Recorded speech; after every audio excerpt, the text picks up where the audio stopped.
Beyond question, the most controversial prospect in the 2017 NFL Draft was Joe Mixon, the running back from Oklahoma. And so many of us are familiar with the story, so many of us have seen the video. You knew he was going to get drafted, and as the draft process went along, you got that sense that he was probably going to get drafted sometime in rounds 2 or 3 on Friday, day 2 of the draft. You knew it was coming. And you figured there was going to be a lot of anger about this selection. There was a lot of outrage about this selection and disgust with this selection. And on the one hand, I guess you could say it's understandable. But the simple fact of the matter is, whether people like it or not, Joe Mixon deserved a chance in the NFL. His talents indicated that he was a legit NFL prospect. And at the end of the day, talent trumps pretty much everything, not just in football, but in life in general. You know, how many people that I've worked with over the years that were raging fucking cokeheads, but because they were great salespeople, the business overlooked that. They did a lot of dumb, crappy, bad things, but ultimately they produced. So let's not pretend that this is just some NFL affliction or some NFL disease. This is a disease in our workplaces. This is a disease in our American society as a whole. But there's just so many outrages about so many stupid things and so many BS narratives being pushed surrounding this whole Joe Mixon situation that I felt they needed to be addressed. Number one, this whole notion that playing in the NFL is a privilege, not a right. Perhaps it's not written in stone that you have to be given the opportunity to play in the NFL, but technically you could say that about any job. You know, technically having any job is not a right, it's a privilege. And, you know, for example, if you work for a company and all of a sudden they bring in people from another country to learn how to do your job because they're going to ultimately outsource those jobs, you find out just how much having that job was a privilege and ultimately not a right. So I don't see what makes the NFL so different or so special in this particular case. I think it's one of these narratives of people wanting to hate on athletes because they're jealous of the fact that these guys get to play games and make millions of dollars to do so. You know, but again, it's just like anything else. Technically, having any job isn't a right; it's a privilege. The NFL is not exclusive in that way. Furthermore, with all the outrage you're talking about here over Joe Mixon, let's be completely honest here, and political for just a second. We're in the Donald Trump era of this country. Enough people in enough of the right states voted for a racist, an adulterer, a sexist, arguably a tax cheat, arguably somebody who's in bed with a foreign country, who's said and done a lot of terrible, crappy things over the years. But that wasn't so outrageous that we couldn't prevent him from becoming the 45th president of the United States. I mean, in the grand scheme of things, in this Donald Trump era, where frankly people are going to get desensitized to some of the stupidity and the ridiculousness, what's so outlandish about Joe Mixon and his whole situation? And why are people so upset about, well, I guess when you go on social media, every time Trump does something, everybody's bitching about it. You know, and that gets to the point where ultimately all it's going to do is work to his advantage. But of course, the people bitching about it all the time are too fucking stupid to peek their head out from behind the curtain and see the bigger picture. But, I mean, this whole thing again of Joe Mixon and what he did was so offensive. Look who's the president. I'm just saying. And this whole notion that once you do something like that, you don't deserve the honor to play in the NFL.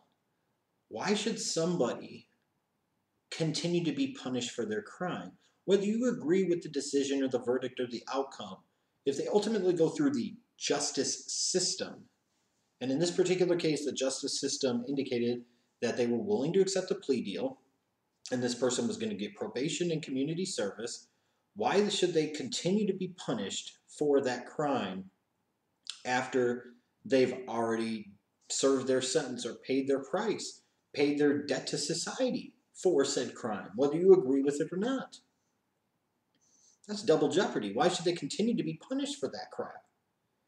You see this being a problem for so many people in the workplace that get out of prison and they have felonies on their record, and so many places pretend like they are willing to hire felons, and then they fucking don't. And then we wonder why so many people get stuck in this perpetual cycle of crime and committing felonies to get back in prison, because frankly, in a lot of cases, whatever damn choice do they really have?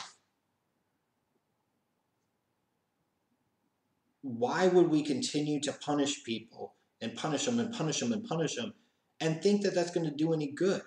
Like, if you didn't give Joe Mixon the opportunity to play in the NFL because of that one particular situation where he threw one punch and knocked a woman out, can you imagine how much that young man's life might spiral down for one really bad decision at one really bad moment in his life? And then people would be talking about how much of a waste he was and da da da da da. But you took away the opportunity that could have potentially given him a path to overcome that. You took it away from him. What the fuck else did you expect was going to happen? And then when you get to the Joe Mixon video itself, there's just so many bullshit narratives about it. Like, even when you see it on the internet and people talk about how the image is graphic and disturbing, oh, give me a fucking break. You want to see things that are graphic and disturbing. See all the images on the news of gas attacks and people being dead on the street and blood flowing out of people's orifices and crap like that. Somebody, male or female, getting punched, getting knocked the fuck out is not that graphic or disturbing. Give me a fucking break. And that's a whole feminazi pussification of this frickin' society that creates this type of environment. What did the video actually show? It showed Joe Mixon being a dumbass, let's be honest. He was up to something stupid, he was up to something no good. And the way he walked into that location and the way he approached the lady and the dude, you could tell he was doing something stupid. You could tell he was being an entitled jackass. You could tell that nothing was going to come of it. And he lacked the self-control to sit his ass down and slow his damn roll. But ultimately, after some jawing back and forth, the woman pushes him, he flinches at her, but holds himself back. Then, of course, because she's a woman, she didn't stop there. She then slapped him. So then he sat there, reared back, and he knocked her ass out. Period. That's what the video shows. She pushes him, so she touches him first. He flinches at her, but holds himself back, to where, of course, she persisted and insisted on continuing it by slapping him, and then he slapped back with a fist, and she got her ass knocked the fuck out. And all this shows to me is yet another example of inconsistent equality, or equality when convenient. You hear so many people, especially when we're talking about equality for women, talking about this and talking about that, and they want things to be equal. But so often it seems like that equality is only when it's convenient. Like, for so many years, like for me, when I turned 18, I had to sign up for the Selective Service. So if they ever reinstituted the draft, I would have had to go. Thankfully, I'm too old now, I believe, to be actually called up for the draft. But at least for many years, women did not have to sign up for that once they turned 18. But they got to vote the same that I did. They got many of the other same rights that I did. I'm sorry, but that's bullshit. And in this particular case, I don't give a damn what anybody wants to say. So many people are going to focus on the end result, which was the end result of Joe Mixon knocking the girl the fuck out. We're glancing over the fact that she touched him first. And not just once, but twice, before he responded. Yet somehow, miraculously, even though it's on video, he's the one in the wrong. Or more importantly, he's the only one in the wrong. And you know, it always comes down to this defense mechanism of, well, no matter what, he shouldn't hit her. He shouldn't hit her. That's not how a man does things. Why is the focus always on what the man fucking does? And why do we always blame the man? And why do we always try to throw the man down? How about in this particular case asking the question of, why in the fuck is she allowed to hit somebody? Why in the fuck is it okay for her to push somebody and then slap somebody? And then we blame him because, oh boy, he knocked her the fuck out. It's like all these women that say, oh, anything a man could do, we can do better. But yet that's not true. There are certain things that women can do that men most certainly cannot. But when you talk about being stronger, that's just not one of them. Call me sexist, it doesn't matter. There is science there to back this shit up. Bottom line is, you come at a dude like a man, at some point in time, you should be treated like a man, period. Because the ultimate form of cowardice, in my opinion, is sitting there and lashing out at somebody and knowing they can't respond and doing it anyways. So it's an unfair fight from the very beginning. If you sit there and allow a woman to hit you multiple times and it's caught on video, people laugh about it in society. They think it's awesome. They think it's funny. They think it's great. They call the dude a punk or a pussy. How's he just going to sit there and take it? If I was him, I would have sat there and smacked the shit out of her. Okay, so this bitch pushes Joe Mixon, then slaps Joe Mixon, and he knocks her the fuck out. He gave her that old "we're going to jail now" punch, and now he's the villain, he's the bad guy. Furthermore, what's ridiculous about this whole thing, from a legal perspective, technically you could call it self-defense for Joe Mixon. Because you might think, well, that's kind of a flimsy thing to say in terms of the assault.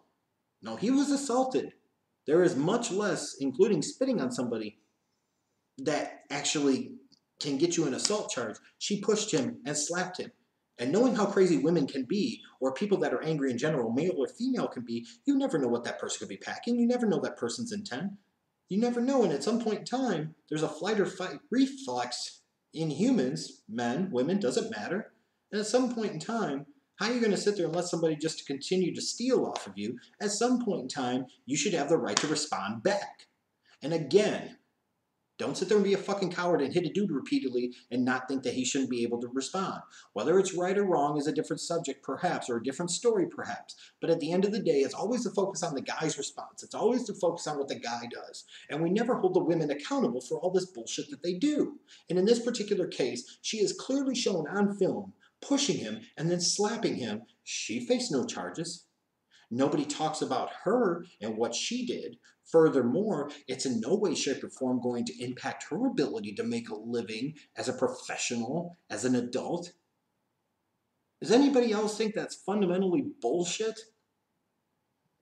If anything, again, you could argue that it was self-defense. And if you say that's weak, well, ask the state of Florida how that worked with George Zimmerman. He chases a kid down with a gun, shoots him dead, and they talk about stand your ground laws. Even when the 911 operator tells them, don't fucking do it. So he did it anyways, and he got away with it. A self-defense argument. Well, in this particular case, Joe Mixon was pushed, and then he was slapped. Just because the end result was much more graphic because of what he did, doesn't take away the fact that she did something, and she actually did something first that elicited the response out of this individual. If you stab somebody and they shoot you, it doesn't take away from the fact that you stabbed somebody. You still committed a crime. Now, granted, you might have stabbed them and caused them to get a wound, and they might have bled and had to get stitches where they could have shot you and killed you. But the fact that they did this, and it had a much more significant and serious result, does not change the fact that you committed a crime yourself, and frankly, you committed a crime first, and furthermore, you could argue that this person was potentially acting in self-defense. And that's what's crazy to me about this whole thing. She gets off scot-free on this. Because he knocked her out, she has no accountability. There is no responsibility for her whatsoever for any of her actions that led up to this. None of her actions in terms of actually striking another individual more than once. Like, we always want to talk about men and how you shouldn't do this. Why are we teaching our young women in this country that it's not okay to put their hands on fucking men either? Like, you even see this in our movies and our TV shows. Like, if a woman slaps a dude, it's cool, it's funny. Oh, he got his, ha ha ha. But if this woman's acting like a bitch and she does all these grimy things, if a dude goes even open hand slaps her, he goes to fucking jail. Or in a lot of domestic violence situations, if he hits the woman first, he goes to jail. If she hits him first, chances are they both go to fucking jail. And if you don't believe that's true, you're living in a fucking delusional fantasy world, period. And if she keeps hitting him, it's funny. It becomes this great viral hit, and everybody's laughing about it, and it's fucking ridiculous. He's a punk. Man, she whooped up on him. Why do men always have to be the one that exhibit all the self-control? Why are men the only one that are supposed to be responsible for their actions? Why are men the only ones that are expected to not get physical and not lay hands on other people? This is one of these inconsistent equality situations, or equality only when it's fucking convenient. It's not good for men to hit, and it's not good for women to hit either. And this whole disgust narrative about what Mixon did. Where's the disgust for this fucking psycho bitch laying her hands on a dude in public? And clearly, she thought it was okay to do it because she did it more than once. And clearly, based off of the way everybody else acted, they were so concerned about what happened to her that they didn't realize that this other dude had been pushed and slapped first, and nor did they fucking care. And on top of all of that, for all these fucking football fans and all these media types that are so pissed off about Joe Mixon's video and what he did because he was such an evil guy, and how dare the NFL normalize domestic violence, which is a dumb narrative in and of itself, because it's not like they've just done that. It's always been that way. Going back to the days of Mark Gastineau and so on. The whole thing is all this selective outrage about certain things, especially with Joe Mixon. And I don't get it, because if you have a problem with Joe Mixon, shouldn't you have a problem with D.D. Westbrook, who, even though his crimes weren't caught on camera, he has 2 domestic violence arrests, a criminal trespass. Now, mind you, D.D. Westbrook, going back to 2012 and 2013, this is the mother of his children. And it was more than once. And in this particular case, just because he ultimately didn't get convicted doesn't mean he didn't fucking do it, if you know what I mean. It's one of those things that happened and then she didn't want to testify against him. Now, D.D. Westbrook went in the 4th round of this very same fucking draft. D.D. Westbrook was invited to the combine, but Joe Mixon wasn't. What's so ridiculous about this is the fact that because Joe Mixon's incident, similar to Ray Rice, was caught on video, it has so much more shock value, and it's so much worse than something else, even if you know the facts and the details of the case. D.D. Westbrook had 2 separate arrests for domestic violence. Just because you didn't see the film of it or the video of it doesn't make it good. And it most certainly doesn't make it any less bad than what happened with Joe Mixon. It's like somebody sitting there saying, you know, what's bad? I'm going to go butt fuck a bunny. Do you need the video to know that there is something fundamentally very, very wrong with butt fucking a bunny? Do we need the video? If somebody is charged with butt fucking a bunny, do we need the video to really drive the point home? I don't think so. Fuck all these people that are sitting there getting so panties up in a bunch about Joe Mixon that are largely glancing over D.D. Westbrook, who frankly did worse shit. Going back to the days of LeGarrette Blount, remember when he sucker punched an opposing player back in college? You know, he's gotten his chance in the NFL, and he's had a long, productive career and been a part of a couple Super Bowl championship teams. We hardly even mentioned that punch from a decade plus ago with LeGarrette Blount. But we're so pissed off about what Joe Mixon did. And LeGarrette Blount, you clearly saw he sucker punched a dude. What the fuck? You know, you have a problem with Joe Mixon, but some of you might love Des Bryant. You know, and Des Bryant's play is so good, makes you want to smack his mama. Oh no, that was Des Bryant that smacked his mama. So is it because we didn't see Des Bryant's incident on video, it's okay, but Joe Mixon's is so bad because we did see it? Dude smacked his fucking mom. That's pretty fucking low. And again, smacked a woman, in particular, the woman that brought him into this world. But we forget about that and kind of glance over it. And especially for the people that wanted an Adrian Peterson on their football team. And especially if there's a Saints fan that's really down on Joe Mixon getting drafted by the Cincinnati Bengals in round 2 because of what he did. Fuck you. Adrian Peterson and what he did was far, far worse.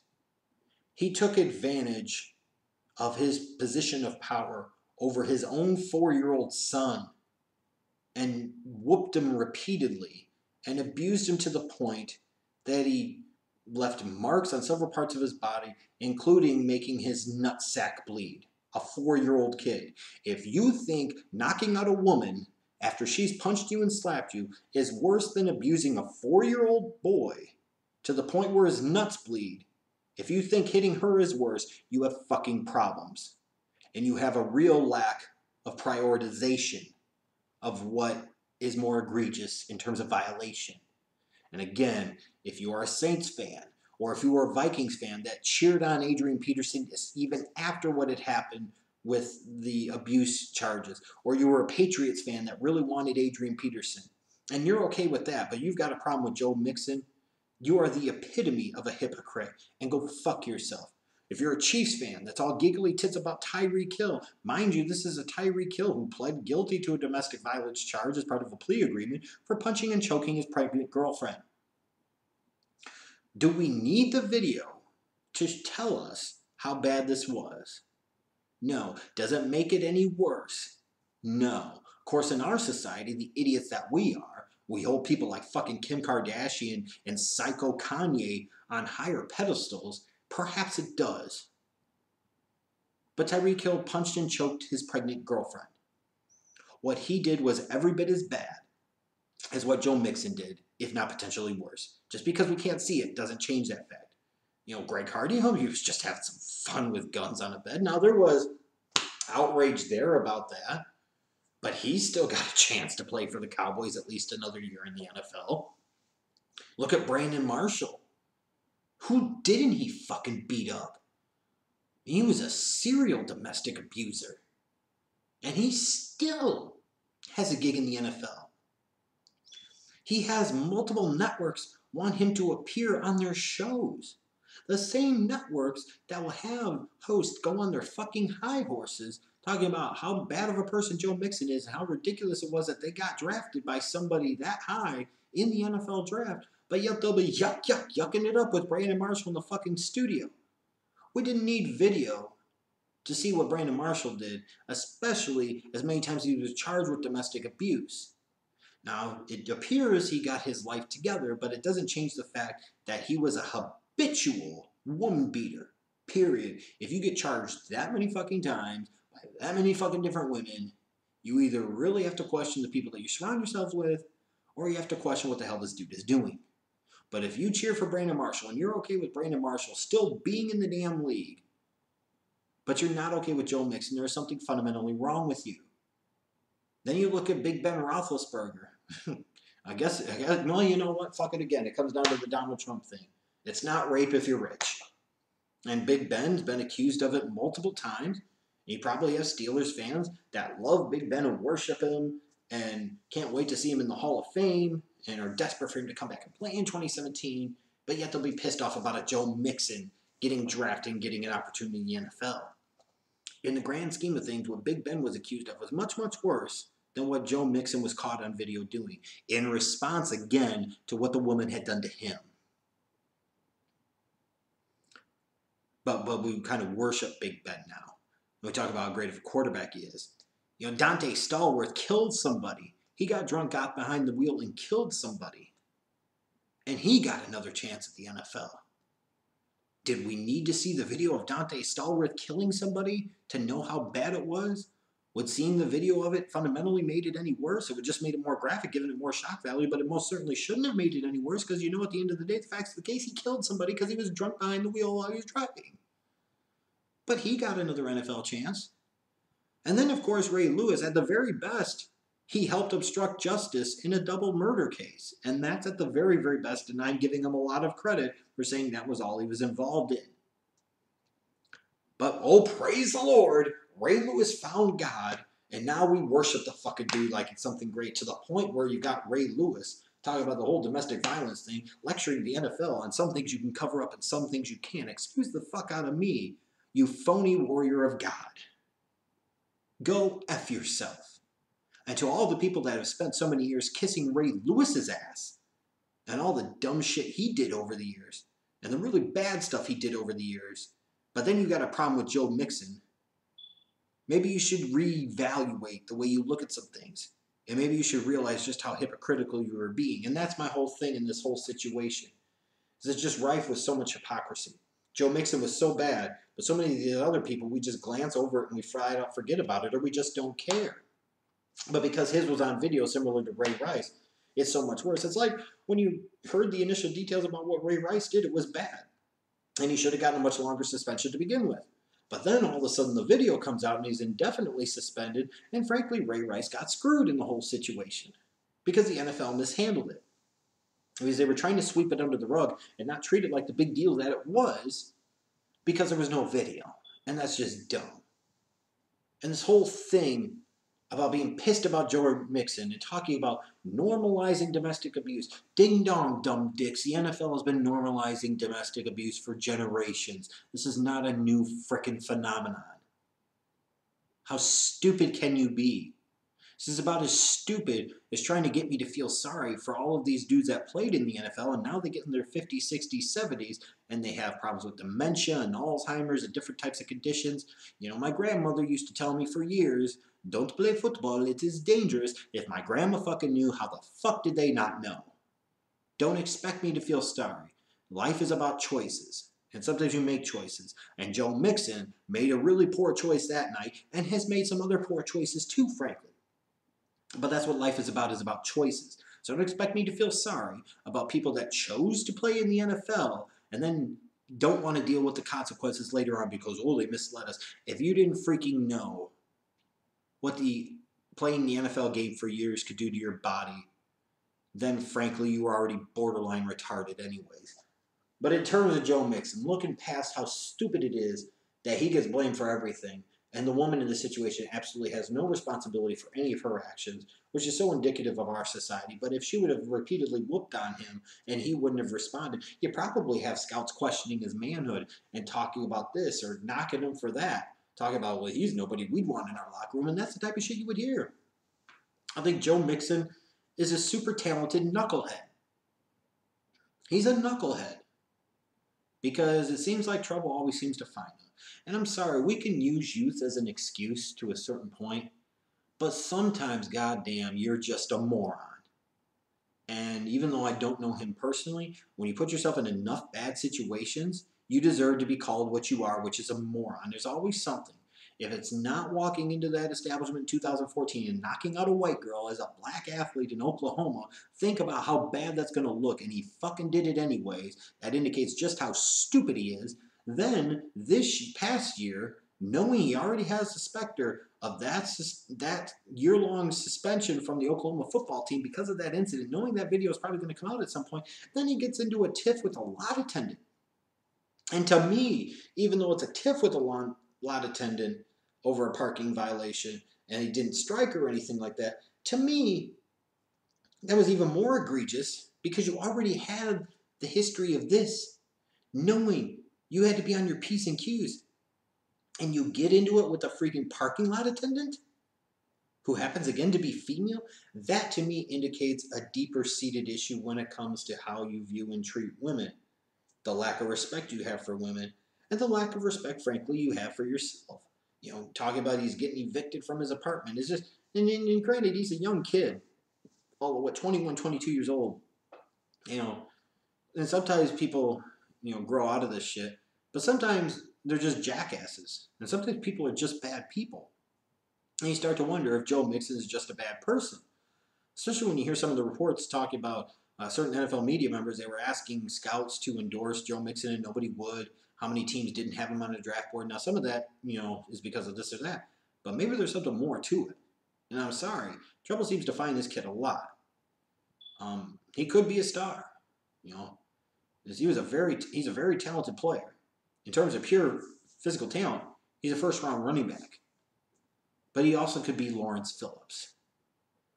And at some point in time, how many incidents are you going to have to see that, hey, this guy's not going to be able to stay out of trouble? Ultimately, he's not a guy we're going to be able to depend on. No matter how talented he is, how many chances are you really going to want to give this guy? Because frankly, Oklahoma gave him a lot of chances and he kept screwing up. Furthermore, as much as everybody wants to shit on the Cincinnati Bengals and shit on Joe Mixon, why aren't we shitting more on Bob Stoops in Oklahoma? Over the years, Oklahoma, we'll talk about the Florida States of the world and the Alabamas of the world and how some of their players get into a lot of crap. Man, a lot of Oklahoma players, going back to the days of Dusty Dvorak and, with Dede Westbrook now and Joe Mixon and other dudes on that freaking team, it seems like these kids keep getting into trouble. And granted, if I was living in Norman, Oklahoma, I don't know how well I would behave either. But it speaks maybe to the lack of thoroughness of the background checks that Bob Stoops and his Oklahoma program and the administration do, hence why they were surprised that Dede Westbrook had these previous arrests. Well, they were surprised because they didn't fucking look. That's what it was. Why aren't Bob Stoops and Oklahoma getting more heat? Is it because there's only so much heat to go around in Big 12 football, especially with the rape culture that Baylor had? No, there's plenty of heat that should still be able to go around for Bob Stoops in Oklahoma, and asking at some point in time, how many knuckleheads are you going to let on this team? How many issues are we going to have off the field with these guys? And at what point in time do we stop wanting you to be a representation of our program? Again, is all this focus on Joe Mixon, who is his own issue, who is his own problem, and frankly can't get out of his own fucking way, it seems like. But we're not asking important questions of why somebody like the woman on the video has no accountability for her actions. And again, you can't deny it. It was on video. She clearly did it. But it's nothing because she got knocked out. So if this is another dude and a dude hits Joe Mixon 10 times with an open hand and Joe Mixon gets tired of it and he cold cocks dude and knocks him out, everybody'd be just fine with it. But all of a sudden, because it's a fucking woman, it's so much different. No, in this particular case, again, she came like a man. You get fucking treated like a man, period. With all that said, I wouldn't have touched Joe Mixon until at least day number 3. Again, you are a young black man in Norman, Oklahoma. What the fuck are you doing going into a public place and confronting a white woman? You must be conscientious of the country that you are in particular the region of the country that you are in particular your profile as a young black male, as an athlete for a major program like Oklahoma. It can make you a target. So you should not be doing anything to make yourself a damn target. And if you do, you have to question the intelligence, or in this case, the lack of intelligence of the individual. And then, knowing you had this issue, you go and get into it with a lot attendant, another woman in 2016, which speaks to a lot of things. And to me, when you look at the entirety of the package, that's the one that's really freaking concerning, because this person's doing their job. They don't deserve to be verbally accosted by you. The only thing you should be doing is shutting your fucking mouth and letting it go, because nothing good is going to come out of it. So, of course, Joe Mixon did something about it anyways, because he's a knucklehead who apparently doesn't pay his rent in Norman. Yeah, I wouldn't have touched this kid. Even though I had a round 2 grade on him in terms of as a football player, I wouldn't have touched him until day 3. Frankly, when you get these type of guys, you can give them an opportunity. Doesn't mean they need to be drafted. There could be something about having them be an undrafted free agent and letting them know, I have absolutely nothing invested in you as an organization. I don't care if you make it or not.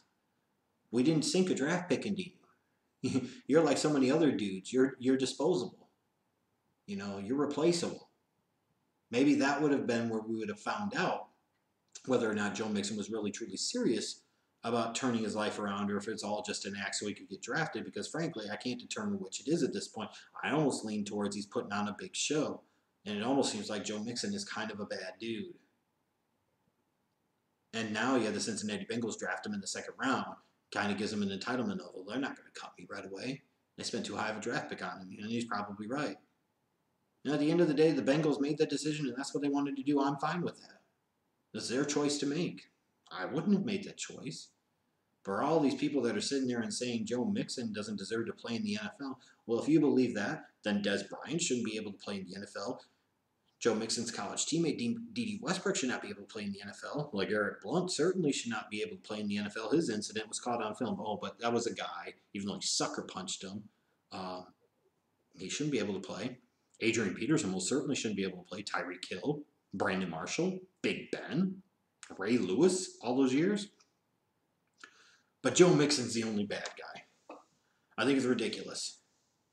Whether you agree with it or not, Joe Mixon deserved an NFL chance. Sure, playing in the NFL is a privilege, not a right. But he deserved that chance because, 1, any job is technically a privilege, not a right. And 2, not allowing him his chance to pursue his dream would seem borderline un-American.